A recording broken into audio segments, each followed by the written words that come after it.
Hey guys, welcome back to the channel. This video is essentially going to document a week of diving that I had in Cornwall back in July, and it's actually quite funny. I went for a week in May, and during that time did not see a single fish worth shooting and didn't even pull the trigger. So it was good to be back. It was good to have plenty of life around. This is a little spot I was diving, and at this stage all I was seeing was fairly small schoolie bass that probably weren't worth bothering. They were probably just legal thereabouts, but not worth taking the risk in terms of taking a shot on a fish. You definitely don't want to hit any that are undersized, and so it's better to err on the side of caution. Diving the same spot, you can see the size of the bass marginally increasing, and I think my thoughts here were just to let them swim on by, just have a good look, and then see what else comes around.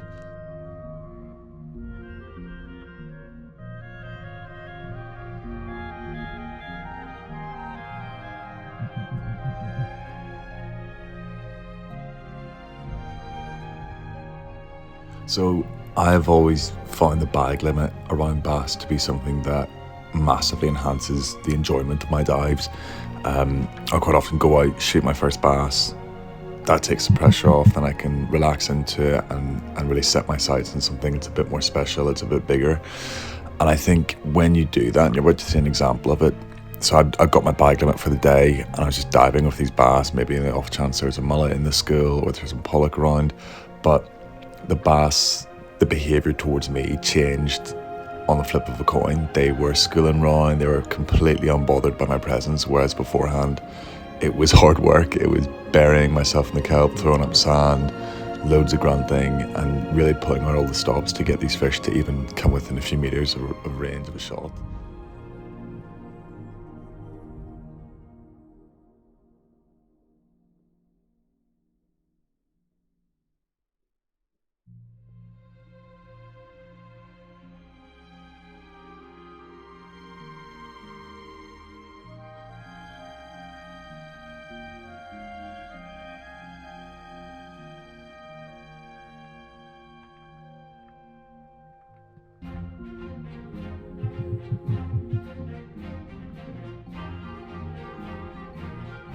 In a moment, you're going to see a fish and you're going to think to yourself, why on earth did you not pull the trigger?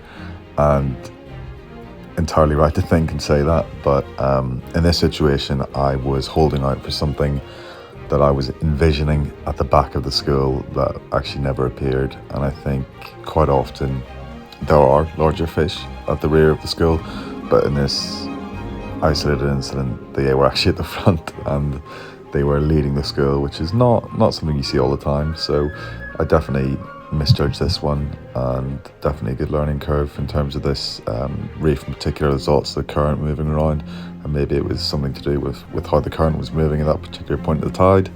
But yeah, that one remains a mystery to me.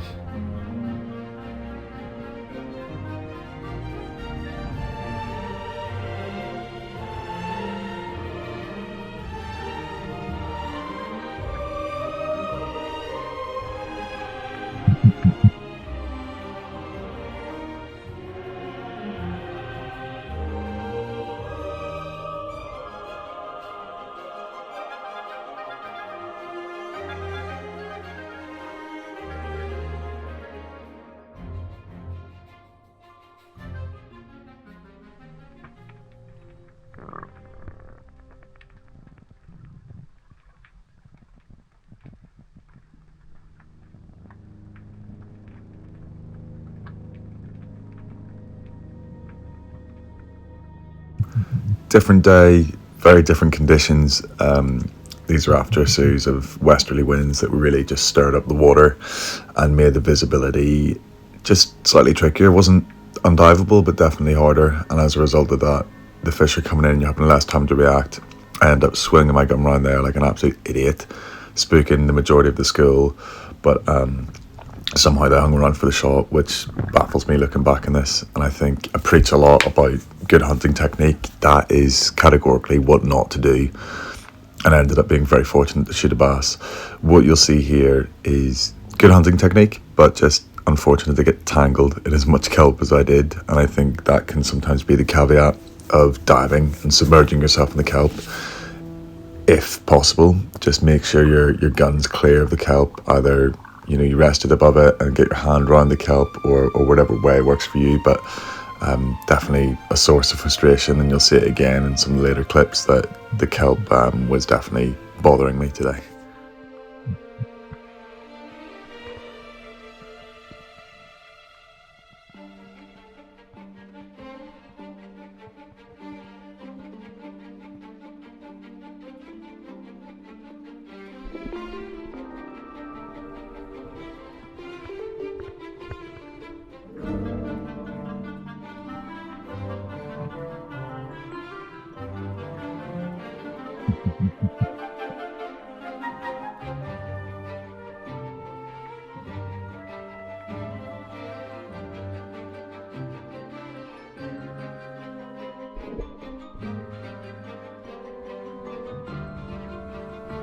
Again, you're going to see a really strong example of what not to do in spearfishing. Generally speaking, I really prefer to take those side-on shots where the fish is coming perpendicular to the spear gun. Ideally, lift that spear gun to where you think that fish is going to be. On that occasion, move the gun. That little jerk at the end freaked it out, and it was coming at me, had a line, and I was worried about it spooking again. So I pulled the trigger probably slightly prematurely, and ended up going for the unicorn shot, which is not something I'd recommend. You can see there, I've absolutely whacked the fillet straight through the top. This is much more like it. This is the situation ideally you want to be in, where that bass is just coming across the path of the gun, you aim slightly in front of it, and then you hit the spine or the brain. And that is the ideal situation, but doesn't happen as often as you think.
This is exactly what I was talking about earlier in the video, about hanging on, hoping something comes at the end of the school.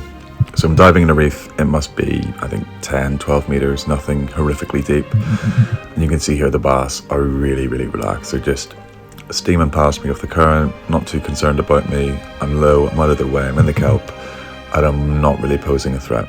I'm not waving the gun around, I just stick it out in front of me. I've seen the fish, comes across the line, slightly in front of it, and I just pull the trigger and get a decent shot into the shoulder of the fish.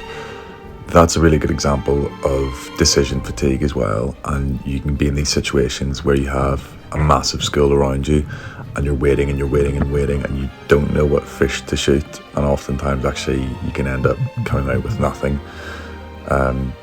these are a reason why the fish thinned out as the dive went on. The seals in Ireland are really timid and they would very rarely come up to you in the water, but these ones in Cornwall seem to be maybe behaviourally quite different from the ones we get up on the west coast of Ireland, and they were actually very happy to come up nice and close to me, buzz up to me, hassle me.